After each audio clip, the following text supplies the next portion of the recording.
Have you ever had that feeling, that kind of unsettling tug of war with your money? Mm-hmm. Like it's just constantly slipping through your fingers, Yeah. and you're left wondering, where did it all actually go, despite like your best intentions? Yeah, it's a really common feeling. Are you finding yourself working for your money day in, day out, or is your money truly working for you, aligning with your real goals, your aspirations? That's the key question, isn't it? If that resonates, if you've maybe wished for a bit more clarity, perhaps more control, and honestly, a whole lot less stress when it comes to your finances, then settle in. Yeah. Because this deep dive, it's specifically crafted for you. Absolutely. Today, we're going to try and cut through all the noise, the jargon, the endless, sometimes conflicting advice to get right to the very heart of personal budgeting. Getting down to brass tacks. Yeah, think of this as your essential shortcut, your guide to understanding how to effectively manage your finances, how to intentionally align every single dollar you spend with your most important personal goals. Which is crucial.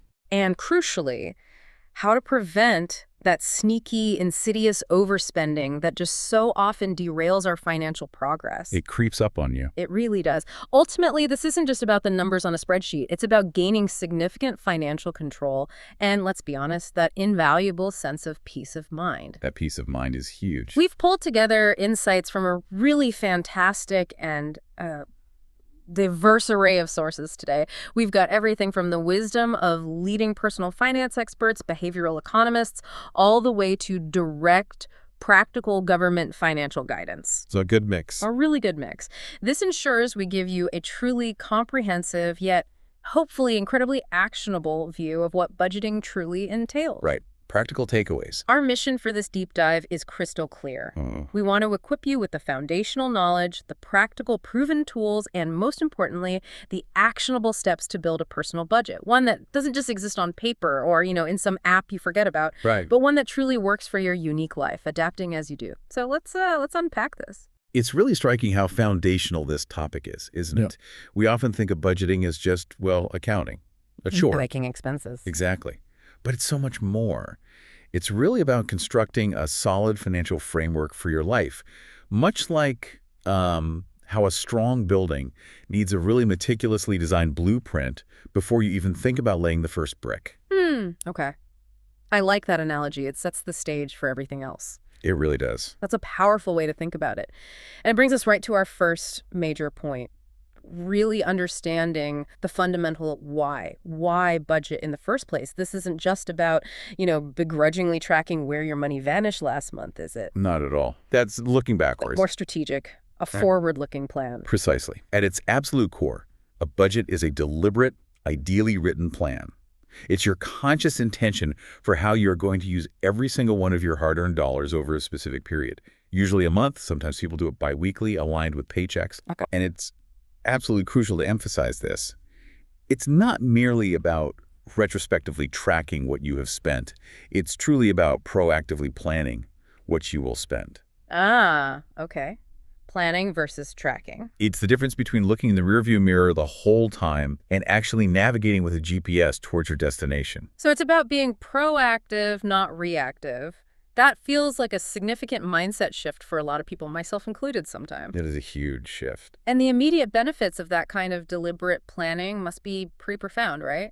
Especially for those feeling, overwhelmed by their finances. Oh, profoundly impactful. Absolutely. A thoughtfully crafted budget ensures, or at least greatly increases the likelihood, that you consistently have enough money each month to comfortably cover all your obligations, your bills, your needs. Right. It's basically the ultimate antidote to that gnawing anxiety, that horrible sinking feeling of running out of cash long before your next paycheck hits the bank. We've all felt that at some point. Or worse, dipping into emergency savings for non-emergencies, or relying on credit cards just for everyday needs because the cash isn't there. Yeah, that's a bad cycle. Budgeting significantly reduces that financial anxiety and stress because it offers a clear, tangible, and ideally predictable path forward. You can manage your bills with more confidence, you can steadily build up your savings without just guessing or hoping, and you can confidently move towards your larger financial goals. It fundamentally creates stability. Stability, okay. And that stability is a major, major benefit for anyone trying to navigate this often unpredictable financial landscape we live in. Okay, let's unpack this a bit further then. Why does budgeting matter beyond just, knowing what you spent last month or simply avoiding running out of money before payday? What's the bigger picture here? The more maybe aspirational side for the listener? The bigger picture. That's where it gets really exciting, I think. The truly powerful aspirational aspect involves aligning your spending, your day-to-day financial decisions with your deepest life goals. Budgeting basically forces you, in a good way, to sit down, truly reflect, and explicitly define what those financial goals actually are. So it makes you name them. Exactly. Name them, write them down. These could be immediate short-term things like saving for a specific meaningful purchase. Maybe it's a new appliance, a much-needed car repair, or, a special family trip you've been dreaming about. Right, tangible things. Or they could be those really significant long-term ambitions. Things like gathering a down payment for your first home, meticulously funding a child's higher education, or, the big one for many, securing a comfortable, worry-free retirement for yourself. So it's like creating a literal roadmap for your financial journey. You figure out your destination, or maybe multiple destinations. Yes. And the budget plots the course, the most efficient, realistic way to get there. Exactly. You've nailed it. It transforms those abstract dreams, those distant someday wishes, into tangible, achievable objectives. The budget then acts as your personal GPS. It meticulously tracks your progress, mile by mile, showing you precisely how close you are to reaching those destinations.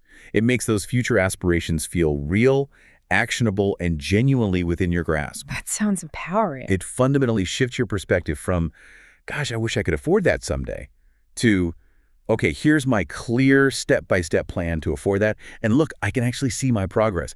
It empowers you. You take control. And a huge aspect of that control has got to be preventing overspending. That's such a major issue for so many people in our modern economy, isn't it? It's just incredibly easy to swipe a card, click buy now. Dangerously easy. And not truly register the immediate or the cumulative financial impacts. It absolutely is. Yeah. Budgeting is perhaps the single most powerful mechanism for keeping your spending in check. Yeah. And for ensuring that your dedicated savings for the future remain consistent and actually grow over time. Right. You touch on modern financial tools, credit cards, digital payments, buy now, pay later.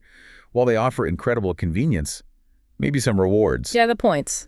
they also make it incredibly easy to unknowingly overspend. There's research on this.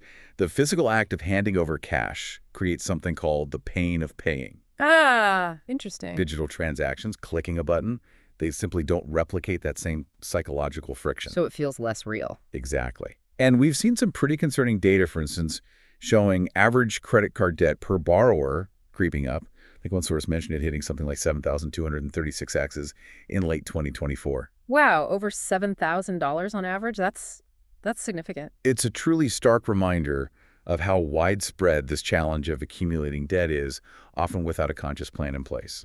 Yeah, it really drives home the point that without a deliberate, conscious plan, a budget, that debt can just creep up on you almost imperceptibly, quietly eating away at your financial stability. Indeed. By actively engaging in budgeting, by making it a regular practice, you gain a clear, immediate picture of your income versus your expenditures, what's coming in versus what's going out. Clarity. And this level of clarity empowers you.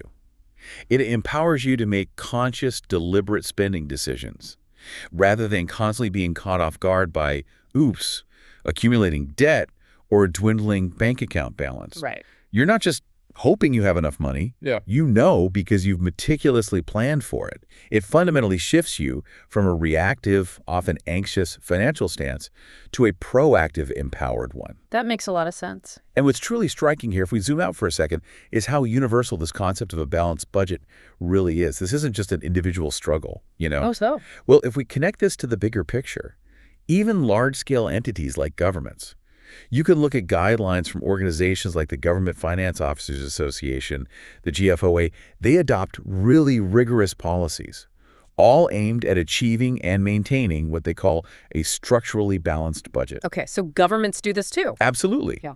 They formally adopt financial policies. Yeah. They set clear fund balance guidelines. It directly mirrors the individual's fundamental need to manage income and outgo for stability. It's essentially the same underlying principle, ensuring current revenues are consistently sufficient to cover current expenses.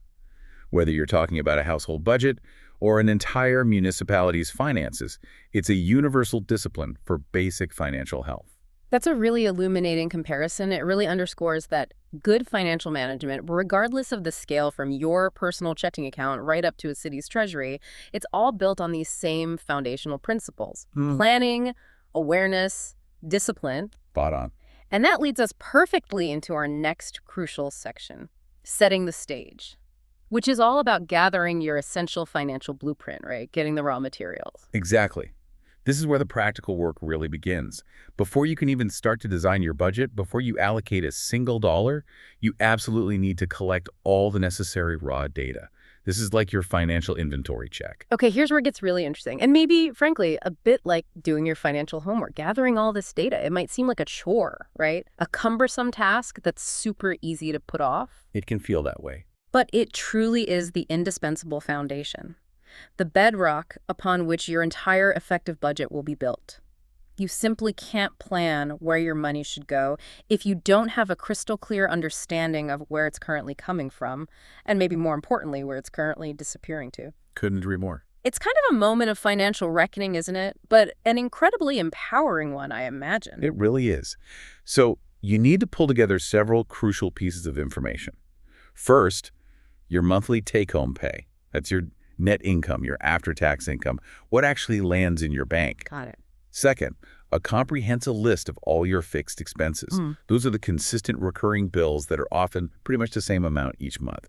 Think rent, mortgage, car payment. The predictables. Exactly. Excellent. Third, your variable costs. These are the ones that fluctuate month to month: groceries, gas, entertainment, and they often present the biggest challenge, but also the biggest opportunity for adjustment. Right, where you have more control. And finally, a complete overview of all your outstanding debts. Super important to include their associated interest rates, because this significantly impacts your repayment strategy later on. Okay, so where do people even begin to find all this stuff? It can feel a bit daunting just thinking about tracking down every single bill and statement. It can feel like a treasure hunt sometimes, but the process is usually more straightforward than it seems. Your pay stubs are generally the most reliable and easiest place to find your exact income details. Okay. For fixed expenses like rent or mortgage payments, insurance premiums, monthly subscriptions like streaming services or gym memberships, regular loan payments, your bank and credit card statements will clearly show these recurring charges. Just look back a month or two. Right, they're usually labeled clearly. Usually. Yeah. And for those tricky variable costs like groceries, gas for your car, dining out, maybe entertainment expenses, looking back at, say, 2 to 3 months of past transactions on your bank or credit card statements can give you a pretty solid, realistic estimate of your actual spending patterns. So don't just guess, look at the history. Exactly. Get real data. This data collection process is paramount for the accuracy and effectiveness of your budget. Whatever you do, don't skip this step or just make up numbers. Okay, good advice. And when we talk about income, you mentioned take-home pay. It's not just the big gross number listed on your offer letter or contract, is it? We need to be really precise about what funds are actually available after all the deductions. That's a critical distinction, absolutely. When calculating your income accurately for budgeting purposes, you should always focus on your after-tax income, or net income. That's the amount that actually lands in your bank account, ready to be used. Okay. However, there's a nuance. If your employer deducts amounts for things like your 401k contributions or health insurance premiums or maybe other pre-tax benefits directly from your gross paycheck, Yeah. you should actually add those amounts back in when you're determining your total income for your budget plan. Oh, interesting. Why? Because those are funds you're actively choosing to allocate towards your financial well-being, even if they don't physically hit your checking account first. They're part of your overall compensation package that you're directing towards specific goals like retirement or healthcare. Okay. That makes sense. Including them gives you a more complete picture of your total resources before you start assigning them to specific categories in your budget, including those pre-tax deductions, which are themselves an intentional part of your overall financial plan. That's a really key nuance because sometimes those deductions can just feel like they're gone before you even see them. But acknowledging them as part of your purposeful spending, part of your overall financial picture, that changes how you view your resources. Precisely. What about folks with irregular income? You know, freelancers, commission-based workers, people with seasonal jobs. How do they tackle this crucial step of calculating income when it's not the same every month? Yeah, that definitely requires a bit more estimation, but it's certainly manageable. A highly effective approach for people with irregular income is to estimate their likely monthly income by looking back at their total income from the previous year. Oh. Take that total annual income figure and simply divide it by 12. This provides a reasonably reliable monthly average to work with. It gives you a practical baseline for your budgeting. So use the past year as a guide. Exactly. Now, it might necessitate more frequent adjustments throughout the year. Maybe you need to check in weekly or bi-weekly as income actually arrives. But it gives you a solid starting point and, crucially, helps you avoid overcommitting funds you don't actually have yet. Right, avoiding spending money you haven't earned yet. That's the key for irregular income budgeting. All right, so once we have a clear grasp on our income, whether it's regular or irregular, then comes what many people consider the big one: deconstructing your expenses. This is often where the rubber truly meets the road, isn't it? And where people frequently discover some surprising, maybe sometimes uncomfortable truths about their actual spending habits, especially when it comes to separating needs versus wants. This is indeed a critical and often quite enlightening task. You absolutely must separate your expenses into those two distinct fundamental categories: needs and wants. Needs and wants, okay. And it's not merely an accounting exercise, it's really an exercise in profound mindful spending. Needs are things that are genuinely essential for your basic living and, crucially, for your ability to continue working and earning an income. Like the absolute basics. Exactly. This category unequivocally includes things like your housing costs, rent or mortgage, basic essential utilities, electricity, water, maybe essential internet for work, Right. groceries for nutritious meals, necessary transportation costs to get to work, gas, public transit fares, essential insurance premiums, health, auto renters or homeowners, the minimum required loan payments to stay current on your debts, and essential childcare expenses if those apply to you. Okay, that seems pretty clear. And wants are basically everything else: the discretionary stuff, the lifestyle enhancers, the fun things. Precisely. Wants are your discretionary spending. These are the things you desire, the purchases that genuinely enhance your lifestyle and provide enjoyment, but which aren't strictly necessary for your survival or your ability to maintain your livelihood. Examples. Think about dining out at restaurants, buying gifts for others, or maybe for yourself, travel and vacations, entertainment like streaming subscriptions beyond the basic, concert tickets, salon services, or supplies for hobbies. Right. This is precisely where those really specific items we might track, like, lacrosse balls or fancy pet shampoo, would fall if you're getting down to that very granular level of detail in your budget tracking. Okay. But you mentioned this earlier, the line can feel blurry, right? Ah, yes. This raises an incredibly important question, and is one where the line often feels incredibly blurry and, frankly, quite subjective. The distinction between needs and wants can be highly personal, can't it? Is buying organic produce a definitive need for your health, or a want based on preference? How about investing in a professional house cleaning service? Is that a need because it saves you critical time, or a want, a luxury? Yeah, it depends on your circumstances, your values. Exactly. This is where personal values and individual priorities really come into play. What one person considers an absolute essential for their well-being or efficiency, another might clearly view as a discretionary luxury. So what's the point, then, if it's so subjective? The true power of this exercise isn't about passing judgment on your choices or conforming to some external standard. It's about recognizing precisely where your money is truly going. And more importantly, how much inherent flexibility you actually have within your spending. Flexibility. Okay. That forces you to audit your own assumptions about necessity. Is that daily $6 specialty coffee truly a need for your morning routine to function? Or is it a want you've simply convinced yourself is essential over time? Budgeting makes you confront those ingrained habits. Ouch. Okay. Calling me out on the coffee there.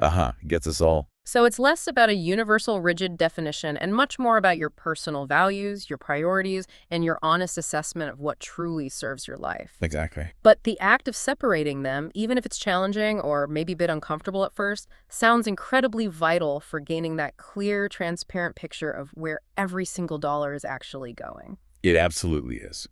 A detailed budget, one that meticulously tracks your spending, even down to seemingly small, maybe insignificant items, offers a far clearer and ultimately more empowering picture of your actual spending habits than just relying on broad, vague categories like miscellaneous. The miscellaneous black hole. Exactly. Getting specific forces you to confront your choices, to acknowledge where your money is flowing, and critically, it empowers you to make informed, intentional adjustments later on. This level of clarity is honestly transformative for most people. Okay. So once all that financial data is collected, income, fixed expenses, variable expenses, debts, and it's neatly organized and thoughtfully categorized into needs and wants, then you can perform that initial essential snapshot calculation, right?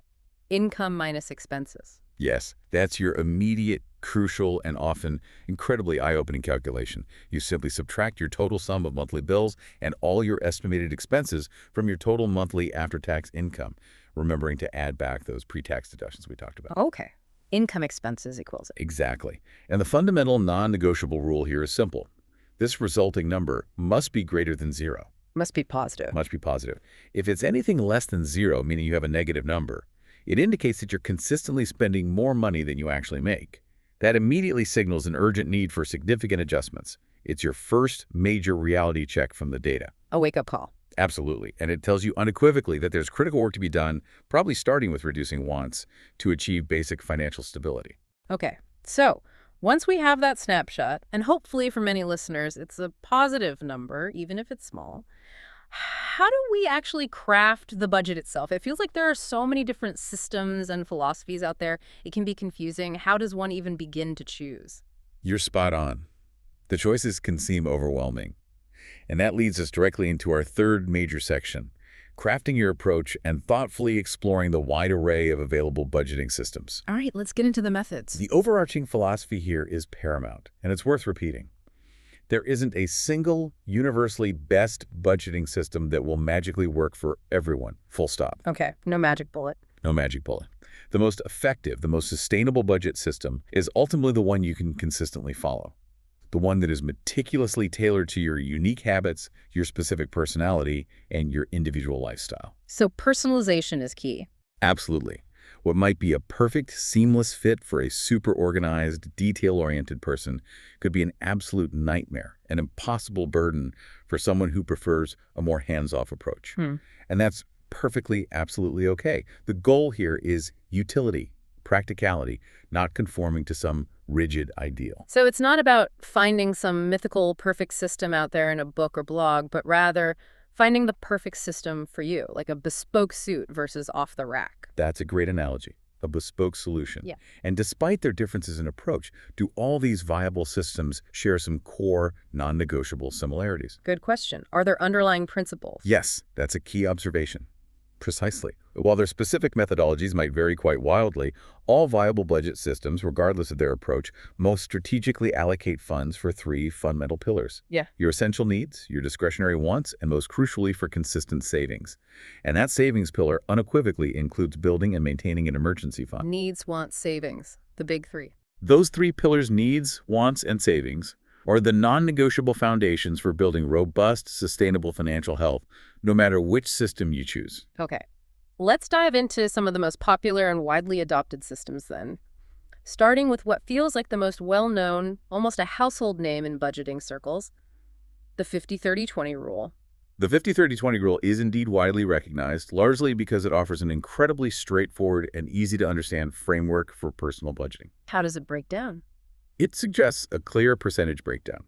You allocate roughly 50% of your after-tax income to your essential needs, 30% to your discretionary wants, and the remaining 20% gets dedicated to savings and strategic debt repayment, paying more than the minimums. Okay, 50 needs, 30 wants, 20 savings net. Seems simple enough. It is appealing in its simplicity. So, for needs, as we discussed, that's the rent, groceries, utilities, transport, insurance, minimum loan payments, childcare. But what happens if a listener does the math, looks at their actual unavoidable spending, and grimly realizes their needs are already consuming, say, 60% or more of their take-home pay? This must be a common scenario, especially in certain high-cost cities or for people with lots of dependents. It's an incredibly common and very understandable scenario, particularly for individuals living in high cost of living metropolitan areas, or perhaps those shouldering significant student loan debt or medical expenses. So what do? Does the rule just not work for them? Not necessarily. If your true non-negotiable basic needs consistently exceed that 50% guideline, you have a few crucial options. Initially, and this might require some difficult choices, you might have to temporarily shift some funds from your wants category, that 30%, to ensure those essential needs are fully covered first. Robbing Peter to pay Paul temporarily. Kind of, yes. It's a pragmatic, albeit perhaps uncomfortable, short-term adjustment. Now, long-term, if your necessities consistently run over 50% month after month, the strategic recommendation is to proactively reevaluate those fixed need expenses themselves. Can you find a more affordable cell phone plan? Is refinancing your mortgage a viable option if interest rates have dropped significantly? Can you shop around aggressively for less expensive car insurance or homeowners renters insurance? Can you reduce energy consumption? So actively look for ways to lower the needs costs. Exactly. These are strategic moves that, while requiring some effort up front, can create vital breathing room within your budget over the long haul. Remember, the budget should work for your life. So if this specific 50% rule isn't realistic in your current circumstances, it's not a sign of personal failure. It's a signal to adjust the budget or the system itself. That's reassuring. And then there's the 30% for wants. This is where the fun money comes in, the lifestyle stuff. But it's also undeniably where people can get into trouble if they're not mindful, right? It's a delicate balance. Indeed it is. The wants category comprehensively covers all your discretionary spending. The things that enhance your life but aren't strictly survival critical. We're talking dinners out, gifts, travel, entertainment, hobbies, maybe subscriptions you enjoy but don't need. Right. As we discussed, separating wants from needs can be genuinely challenging sometimes. What constitutes a want versus a need can be highly subjective and deeply personal. Is that gym membership a need for your physical and mental health or a want? Is therapy a need or a want? It's personal. These decisions are personal, and that's okay. However, it's absolutely vital, especially for long-term adherence, to include some dedicated fun money within this wants category in your budget. Why is fun money so important? Because if a budget is overly strict, too restrictive, and doesn't allow for any enjoyment or spontaneity whatsoever, it becomes exponentially harder to stick with it long-term. It feels like punishment. The ultimate goal here is sustainability and balance, not severe, joyless deprivation. You need some release valve. Makes sense. You need to live a little, even when budgeting. And that last, critical 20% dedicated to savings and debt repayment. This is the future-focused chump, isn't it? The part that truly builds long-term wealth and security. Absolutely. This 20% is purposefully dedicated to putting money away for those inevitable unexpected events, your emergency fund, diligently saving for your future long-term goals, retirement, house down payment, and crucially, paying down any existing debt balances beyond their minimum required payments, especially that high-interest debt. Okay. This is where you strategically address your biggest financial ambitions. It's about proactively prioritizing your financial growth and ensuring your future security. It's arguably the most impactful category for changing your long-term financial picture. Okay. But what if, after analyzing their situation, the 50-30-20 rule simply doesn't feel achievable right now? Maybe income is too low, or unavoidable costs are just too high. Are there viable, more flexible alternatives that still instill good budgeting habits? There certainly are. And finding that right fit, as we keep saying, is crucial for success. One excellent alternative, particularly if 50-30-20 feels too tight on the needs side, is the 60-30-10 budget. 60-30-10, how does that work? It allocates a slightly larger 60% of your after-tax income to needs, maintains the same 30% for wants, and then dedicates a still important but smaller 10% to savings and debt paydown. Okay, so more room for essentials, less for aggressive saving initially. Exactly. It's often more suitable and realistic for individuals perhaps earlier in their careers with lower incomes, or those living in very high cost of living areas where basic necessities like housing and childcare inherently consume a larger portion of their earnings. Right. It acknowledges that initially, prioritizing getting essentials covered over making larger savings contributions might be a necessary reality. But critically, it still establishes and reinforces a consistent savings habit, even if it's a smaller percentage to start. For example, if your take-home is $3,000 a month, the 60-30-10 breakdown would be $1,800 for needs, $900 for wants, and $300 for savings. The 50-30-20 model would only give you $1,500 for needs, which might be impossible, but asks for $600 in savings, which might also feel impossible. The 60-30-10 offers more breathing room for essentials. That seems like a really practical alternative for many people. It offers that valuable degree of flexibility, which, as you said, is key to sustainability. Okay, what about zero-based budgeting? That sounds pretty intense, almost like a financial straitjacket to some people. It can indeed feel intense initially, but it's incredibly effective for specific financial personalities and situations. Zero-based budgeting operates on a very clear fundamental principle. giving every single dollar a purpose until your income minus your outgo equals zero. Every dollar has a job. Exactly. Every dollar you earn, down to the last cent, is intentionally assigned to a specific category before the month begins. Housing, groceries, debt payments, different savings goals, entertainment, clothing, even a specific category for a planned splurge like a new pair of shoes. So you plan out everything. Everything. If you have, for instance, $200 left unassigned after meticulously covering all your known needs and planned wants for the month. Yeah. You don't just leave it sitting vaguely in your checking account. You proactively give that specific $200 a job. Maybe you put it toward a specific savings goal like vacation fund, make an extra debt payment, or allocate it to next month's expenses to get ahead. So it's not about having literally $0 left in your actual bank account at the end of the month, which sounds terrifying. No, definitely not. But rather having $0 unassigned or unaccounted for in your budget plan. That's a crucial distinction. Exactly. Income minus all planned spending, saving, and debt payments equals zero on paper. It's incredibly beneficial for meticulous individuals who really thrive on precise control and detail, or maybe more commonly, for those who are particularly prone to accidental overspending or lifestyle creep. Because there's no slush fund. Precisely. It demands an intentional, conscious allocation of every single dollar you earn. It quite literally leaves no room for mystery spending or wondering, where did my money go at the end of the month? Every dollar has a predetermined job, and you assigned it. Okay, I can see the appeal for certain people. And closely related to that, conceptually, is the cash envelope budgeting system. This often feels a bit old school in our increasingly digital world, but I know it's still incredibly effective and popular for some folks. It is, and often for very good reason, especially for individuals who are particularly susceptible to impulse spending, or maybe those who just struggle with the abstract nature of digital money, swiping cards, tapping phones. It makes it more real. Exactly. The cash envelope system is very similar in philosophy to zero-based budgeting, giving every dollar a job, but it adds a tangible physical component. Though now, there are apps that simulate this virtually too. How does the physical version work? You allocate a set amount of physical cash to specific spending categories, typically your variable spending categories like groceries, dining out, entertainment, gas, personal care. You literally withdraw the cash and put that specific amount into separate envelopes labeled groceries $400, dining out $100, entertainment $50, etc. And then you spend only from the envelopes. Exactly. When you go grocery shopping, you take the grocery envelope. When you go out to eat, you take the dining out envelope. And here's the key. Once an envelope is completely empty, spending in that specific category stops for the rest of the month. No exceptions. Wow, that's strict. It is. If you've allocated $100 for dining out and you've already spent $90, you know you only have $10 left for that category for the remainder of the budget period. You can physically see and feel the money dwindling. It provides an immediate, tangible, and undeniable barrier to overspending. It creates a powerful, visceral feedback loop that digital spending often lacks. That immediate physical feedback mechanism sounds incredibly powerful for controlling impulses. Okay, finally, there's the pay yourself first method, or what's sometimes called reverse budgeting.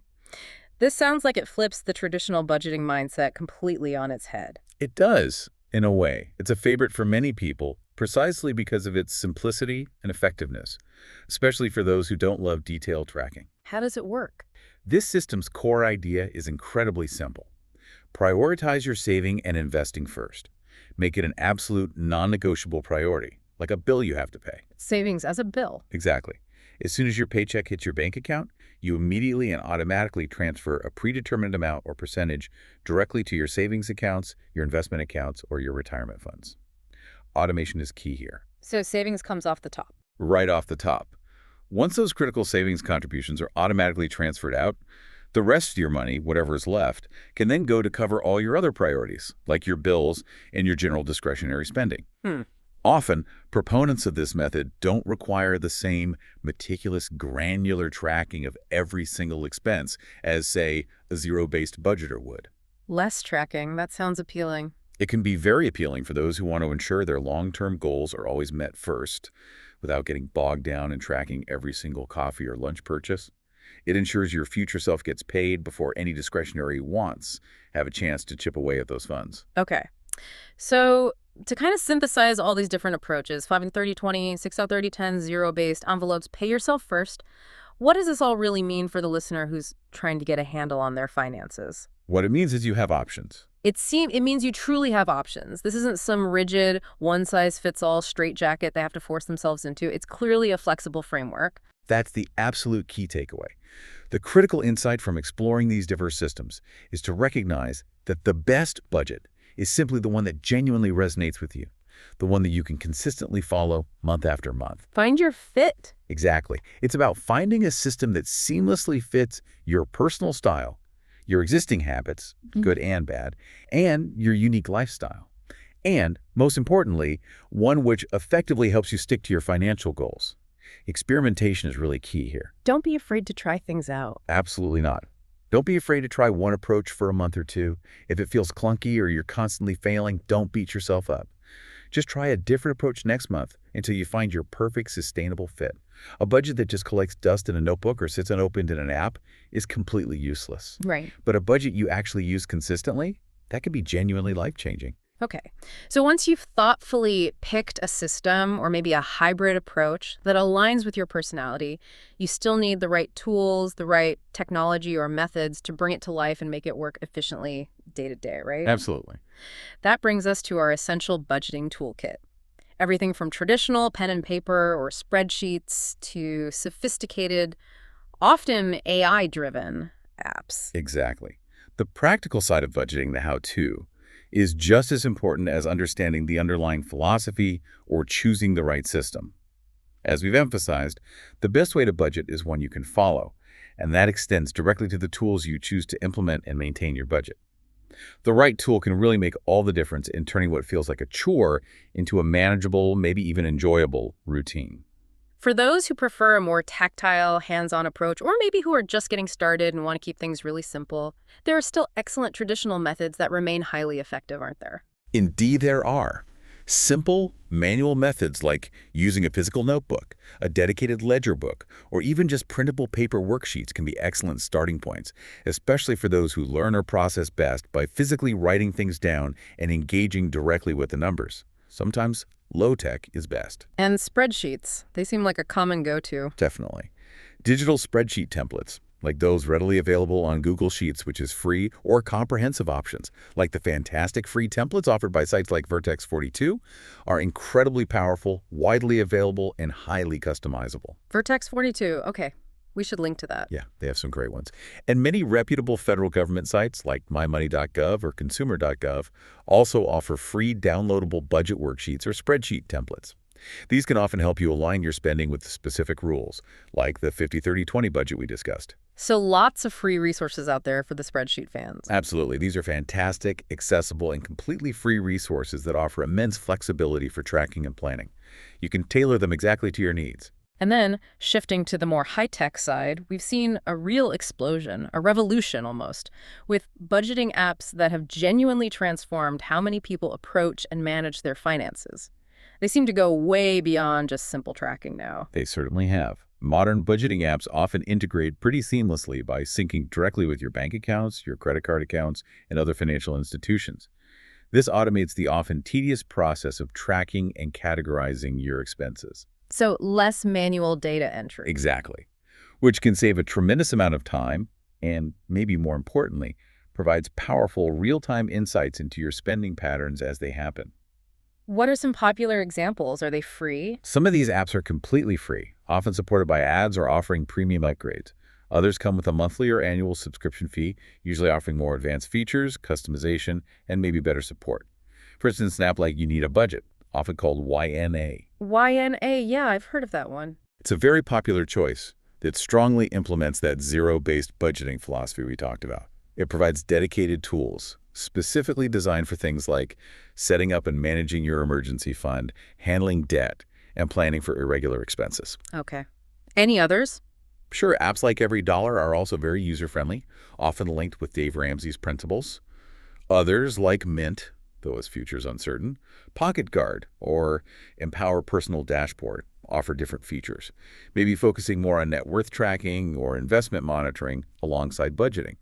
Some are even leveraging AI. AI in budgeting, how? Yeah, some newer apps use AI to analyze your past spending and income patterns to suggest personalized budget categories or even predict upcoming bills. It can make the initial setup process much less daunting for beginners. Interesting. So the tech is getting smarter? Definitely. If we connect this to the bigger picture again, the evolution of budgeting tools vividly reflects our changing financial lives and the technology available to us. We've gone from meticulous pen and paper ledgers, maybe used by our grandparents, to sophisticated apps that connect directly to all our accounts in real time and offer predictive insights. But despite the technological advancements, the fundamental goal remains absolutely constant: achieving profound clarity and unwavering control over your money. So the tool serves the goal. Precisely. The most important thing, regardless of the specific tool you choose, whether it's a fancy app, a simple spreadsheet, or spiral notebook, is that you actually use it consistently. Make it an integrated and non-negotiable part of your financial routine. Find what works and stick with it. Exactly. I highly encourage listeners to experiment. Try a spreadsheet for a month. Try a free app. Try a paid app trial. Find what truly makes budgeting feel engaging, manageable, and above all, sustainable as part of your daily or weekly life. Okay. So let's say you've thoughtfully crafted your plan, you've chosen your system, you've picked your tool, spreadsheet, app, whatever, and you're feeling ready to go. But budgeting isn't just a one-time setup project, is it? It sounds like it's really an ongoing, dynamic practice that requires continuous attention and adjustment. Absolutely. You've hit on a critical point. This brings us to the crucial phase of continuous tracking, automating your progress wherever possible, and very importantly, adapting your budget over time. These are all vital for achieving sustained, long-term financial success. Without these ongoing practices, even the most perfectly designed initial plan can falter and ultimately fail. Okay, so let's break that down. Continuous tracking first. How important is that? The importance of regularly tracking your spending cannot possibly be overstated. It is truly the lifeblood of an effective living budget. Whether you choose to do it daily, which some experts recommend, especially at the start, Daily, wow. or maybe every few days, or at least very frequently paying close, meticulous attention to precisely where your money is actually going is absolutely paramount. Why so frequent? Because this consistent, disciplined tracking is the key to truly revealing your inherent spending habits, both good and bad. You might start noticing surprising patterns you were completely unaware of. For instance, consistently overspending on dining out or takeout compared to your grocery budget for cooking at home. Or the little things adding up. Exactly. Or realizing just how significantly those small, seemingly insignificant daily purchases, like that coffee we joked about, or snacks from the vending machine, or small impulse buys online, how they cumulatively add up over the course of a month. It can be shocking. That kind of granular insight must be incredibly powerful, though. And maybe a bit painful at first, but powerful. It's like having a financial mirror held right up to your actual spending habits, reflecting back truths you might have unconsciously or consciously avoided looking at. It truly is. Painful sometimes, yes, but ultimately incredibly clarifying. The profound power of this insight is that once you clearly see those patterns of overspending in certain specific areas, you are then empowered to consciously choose to cut those costs, and then strategically reallocate the savings towards things that matter more to you: accelerating debt repayment, diligently building your emergency fund faster, or saving for other critical financial priorities. So it gives you the data to make informed choices. Exactly. It gives you the necessary factual information you need to make intentional, effective changes, rather than just guessing or feeling vaguely guilty about your spending. Truly knowing where the money goes is absolutely half the battle. Okay. And once you're diligently tracking, whether it's daily or weekly, how can you make the entire process easier and ensure it truly sticks? Automation seems like it could be a huge piece of that puzzle, transforming good intentions into ingrained habits. Automation is an absolute game changer for budgeting success. It really leverages principles of behavioral economics, making the desired action the default, the easy path. Setting up automatic savings makes it significantly easier to stick to your budget and consistently achieve your financial goals without relying purely on willpower, which we all know can be unreliable. Tell me about it. We strongly recommend setting up automatic recurring deposits to your key financial goals: your emergency fund, your investment accounts, your retirement funds, like your 401k or IRA. When should those happen? Ideally, these transfers should be scheduled to occur immediately on your paydays, or perhaps the day after.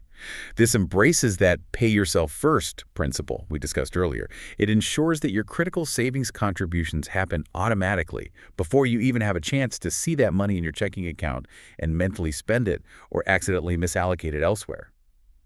So it removes the temptation. It removes the mental friction, the decision-making burden, and the temptation from the act of saving. It just happens. What if your income isn't regular, though? Like for a freelancer or someone with variable paydays, direct automation on a specific date might be trickier in those situations, right? That's a fair point. For those with variable incomes, setting up fixed, automatic transfers on specific calendar dates might indeed be challenging or impossible.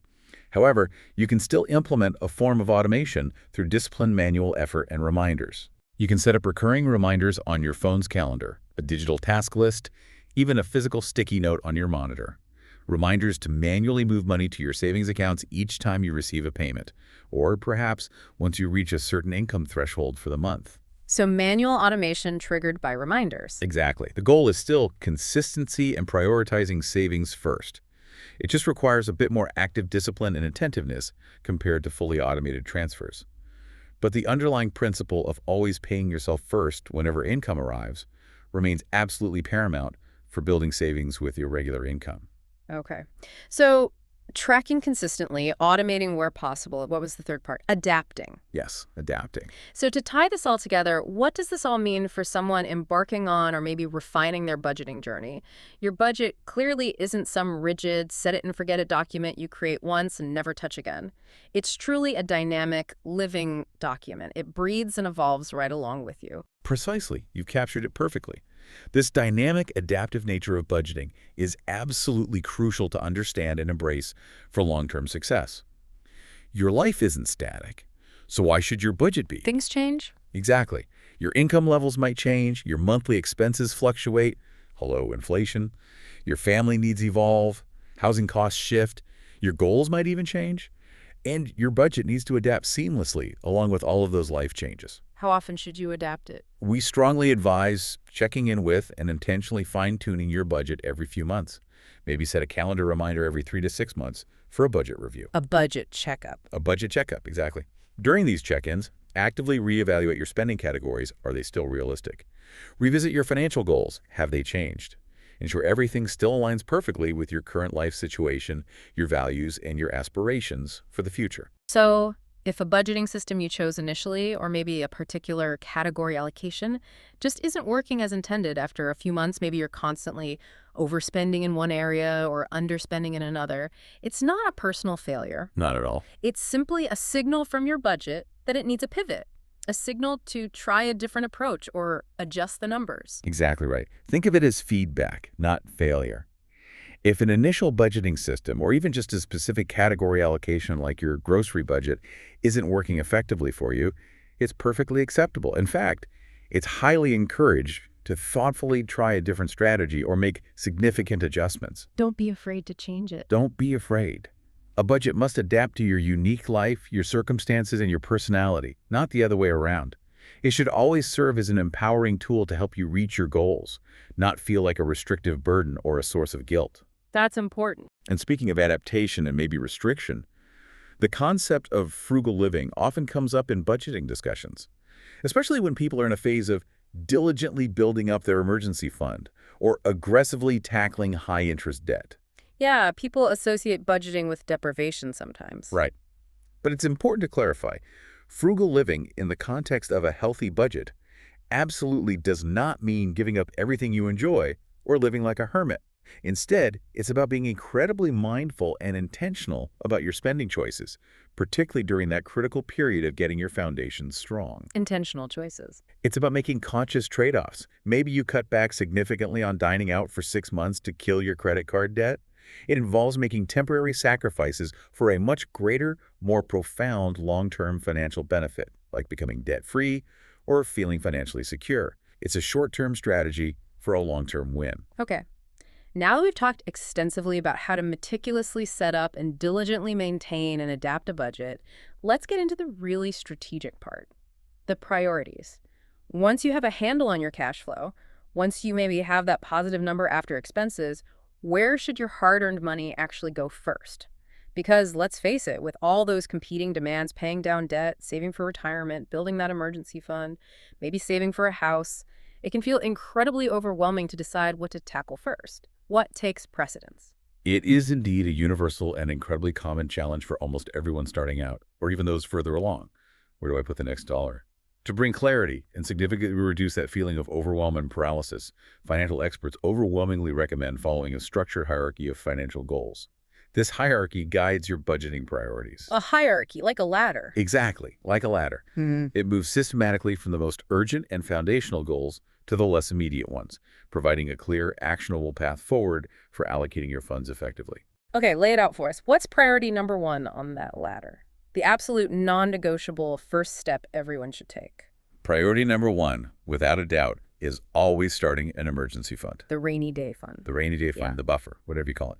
The initial immediate goal should be to build up at least $500 in a separate savings account. Why $500 weigh? Because that relatively small sum can astonishingly cover many common small emergencies or unexpected repairs. Think a sudden car repair, a minor medical bill, replacing a broken appliance without derailing your entire month or forcing you onto a credit card. Okay, start with $500, but that's not the end goal, right? No, that's just the starter fund, the immediate buffer. The crucial long-term goal for your emergency fund is to consistently build it until it can comfortably cover 3 to 6 months of your bare-bones living expenses. 3 to 6 months? Why so much? Because this fully funded emergency cushion is absolutely, unequivocally crucial for navigating those inevitable, potentially larger, unexpected life events. Things like a sudden job loss, major home repairs, like a new roof or furnace, an unforeseen illness or injury preventing you from working, or any significant unplanned expense that could otherwise be catastrophic. It's your financial shock absorber. Exactly. It's your financial safety net, your shock absorber. And it critically prevents you from having to resort to high-interest debt like credit cards or personal loans, or from having to uncomfortably dip into other crucial savings that are earmarked for long-term goals like retirement. You don't want to rob your future self during a current crisis. So how do you build it? The strategy is simply to build it consistently, even with very small contributions initially if that's all you can manage. Every dollar helps. And always keep it in a separate, easily accessible, but not too accessible, maybe not linked to your debit card savings account. Preferably a high-yield savings account so it earns a little interest while it sits there. But keep it distinct from your regular checking account. Okay, separate account, build it consistently. That makes perfect, undeniable sense. An emergency fund truly is your essential financial safety net, your shock absorber against life's unpredictable curveballs. Got it. What's next on the ladder after securing that initial emergency cushion, say the $500? Priority number 2 is often surprisingly simple, but incredibly impactful. Getting your 401k match if your employer offers one. The employer match, why is that so high on the list? Because if your employer offers a 401k matching contribution program, for example, they match 100% of your contributions up to 3% of your salary, or maybe 50% up to 6%. Your next immediate priority should be to contribute at least enough to your 401k to capture that full employer match. Why?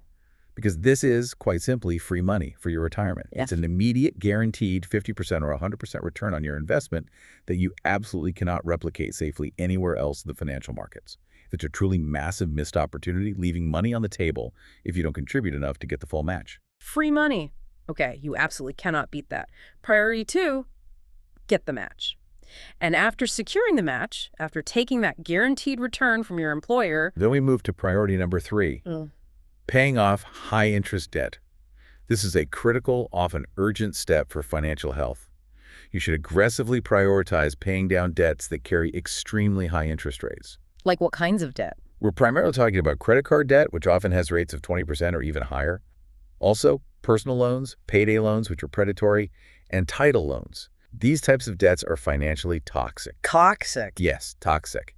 Their incredibly high interest costs can quickly spiral out of control, often growing faster than you can pay them down. They relentlessly erode your financial progress and make it incredibly difficult, sometimes mathematically impossible, to get ahead. Getting rid of them is paramount. When should someone maybe seek help with this kind of debt, if it feels overwhelming? That's a really important question. Financial experts and reputable sources like consumer.gov often advise seriously looking into professional help. Things like nonprofit credit counseling, potentially a structured debt management plan, or even considering bankruptcy options in severe, intractable cases if you're unsecured debt. Unsecured meaning? Meaning debt not tied to an asset like credit cards, medical bills, or personal loans. If that unsecured debt cannot realistically be repaid in, say, 5 years, even if you implement significant, stringent spending cuts. Okay. Or another major red flag indicating a need for professional intervention is if your total non-mortgage or non-car loan debt adds up to half or more of your annual pre-tax income. That's often a sign the situation is critical. Yeah. High-interest debt is like a gaping financial wound, constantly draining your resources, your cash flow, your peace of mind. Stopping that drain, cauterizing that wound, is a top immediate priority after establishing the basic emergency fund and getting the 401k match. Okay, so let's say that high-interest debt is now actively under control, maybe through a plan, or ideally completely paid off. Huge milestone. Then it's time to pivot back to focusing more on long-term savings, correct? Exactly. You put out the biggest fire, now you reinforce the structure. Priority number 4 on the ladder is saving for retirement, specifically beyond just capturing the employer match. Upping the retirement savings. Right. Once you've secured that free money from your employer match, financial experts widely suggest aiming for a target of saving somewhere between 10% to 15% of your pre-tax income, specifically for retirement each year. 10 to 15%, and that includes the match. Yes, critically, that 10-15% target includes any employer match you're already receiving. So if your employer matches 3%, you might only need to contribute 7-12% yourself to hit that overall goal. What if you don't have a 401k at work? If your job doesn't offer a 401k plan, or perhaps if you're self-employed, or if you've already diligently maxed out your employer match and want to save more, then you should definitely explore other excellent retirement savings options like a Roth IRA or a traditional IRA, depending on your income level and your tax situation. Both offer significant tax advantages. Okay. Any cautions here? Yes, a crucial caution. Avoid boosting your retirement savings so aggressively, maybe trying to hit 15% immediately when you were saving nothing before, that it unintentionally leads you to rack up new credit card debt or other everyday debts because you've cut your cash flow too thin. Don't rob Peter to pay Paul again. Exactly. Your approach needs to be balanced and sustainable across your whole budget, not self-sabotaging your progress by creating new, expensive debt while saving for the future. So steady, consistent progress is the goal, but never at the expense of creating new high-interest debt. Got it. And what about that emergency fund we initially started with back at Priority 1? Does it just sit there at $500 forever once we hit that initial target? Not at all. Good follow-up. Priority number 5 is actually to circle back and grow your emergency fund until it reaches its full comprehensive target.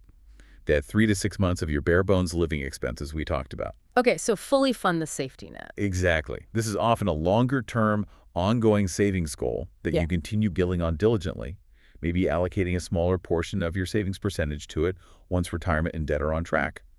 And crucially, remember this, if you ever do have to tap into and use your emergency fund for an unexpected event, which is precisely what it's there for, don't feel guilty using it. Remember to prioritize replenishing it as quickly and methodically as you reasonably can afterwards. Refill the bucket. Refill the bucket. Restore that vital financial safety net back to its full strength to maintain your financial security against the next unexpected event. Okay. And then only after all those critical priorities are stable and on track, starter emergency fund, 401k match, high interest debt gone, retirement saving consistently happening, full emergency fund built, then we can look at other lower priority debts. Yes, precisely. Only then do you typically move to priority number 6, which is strategically paying down other debts. What kind of other debts? Once your emergency fund is robust, your employer match is secured, your high-interest debt is tackled, and your core retirement savings are consistently happening, then you can start focusing on accelerating the repayment of lower-rate debts if you choose to. This might include things like student loans, especially private ones maybe, or perhaps even tax-deductible debts like your mortgage, paying extra towards the principal. Paying more than the minimum. Exactly. This is about making payments beyond the absolute minimum required to get rid of the debt faster and save on total interest paid over the long run. However, it's really important to advise strongly against taking money from your fully funded emergency fund or raiding your retirement accounts to do this. Why not? Because those funds serve fundamentally different, equally critical purposes in your overall financial plan. Keep those savings buckets separate and protected for their intended goals. Don't sacrifice your safety net or your future retirement to pay off a relatively low-interest loan slightly faster unless there's a very compelling strategic reason. Okay. Keep the bucket separate. And finally, after all that diligent hard work, all that disciplined saving and debt destruction, we get to the reward stage. Saving for yourself, or what you call discretionary savings. Yes. This is priority number 7, and it's truly the most rewarding stage. It's the payoff for building those strong, sustainable financial habits. Once all the foundational financial priorities are stable and consistently managed, you gain significant liberating freedom with the money you have left over each month, or with new savings allocations. Freedom. Sounds good. It feels good. Consider putting these discretionary savings into high-yield savings accounts to truly maximize their growth, letting your money work harder for you, even when it's waiting to be spent on something fun or important to you personally. And you can earmark it.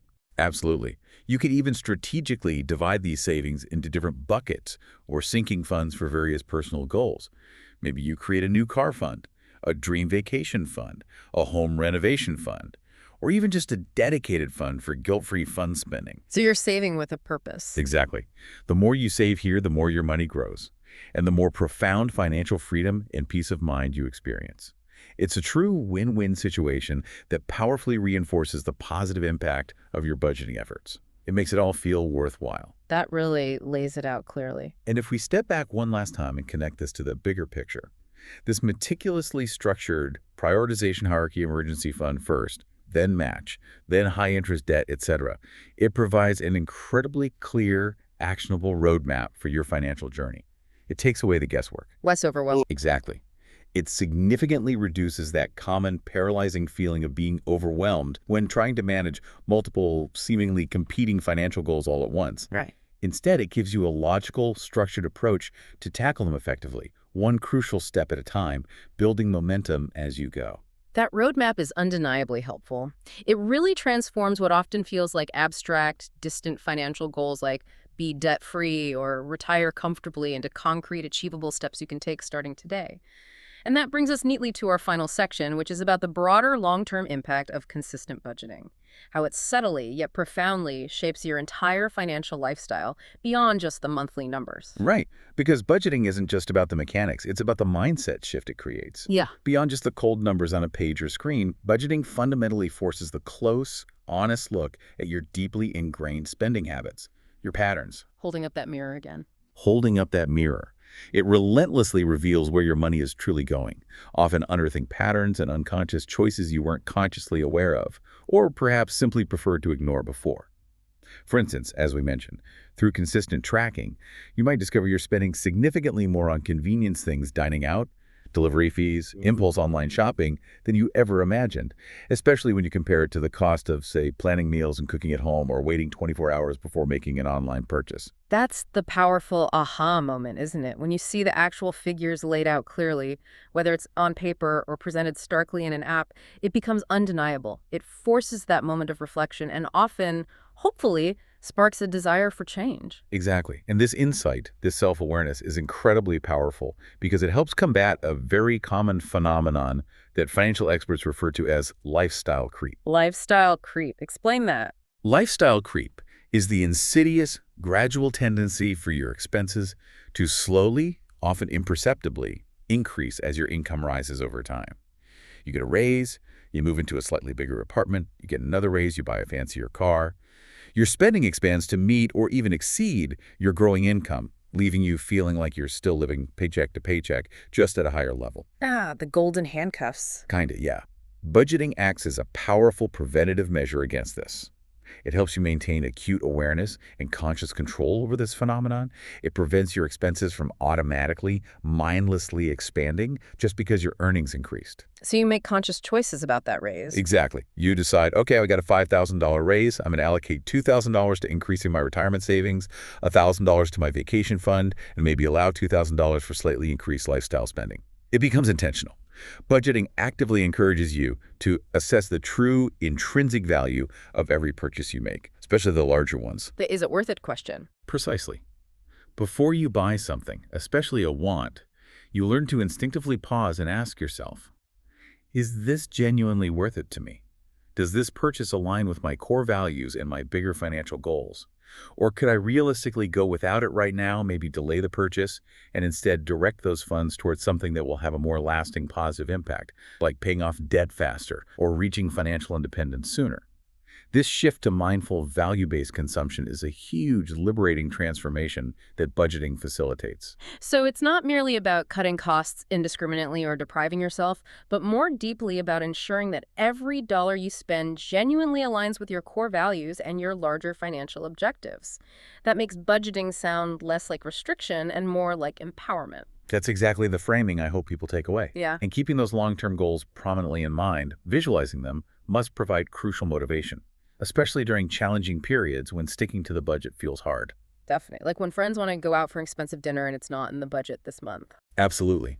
Consistently reminding yourself of those overarching long-term goals, be it that comfortable retirement where you can travel, that substantial down payment needed for your dream home, or maybe that amazing once-in-a-lifetime family vacation you're saving for, provides absolutely crucial, unwavering motivation for meticulously sticking to your budget, particularly during those challenging periods or when immediate temptations inevitably strike. Remembering the why.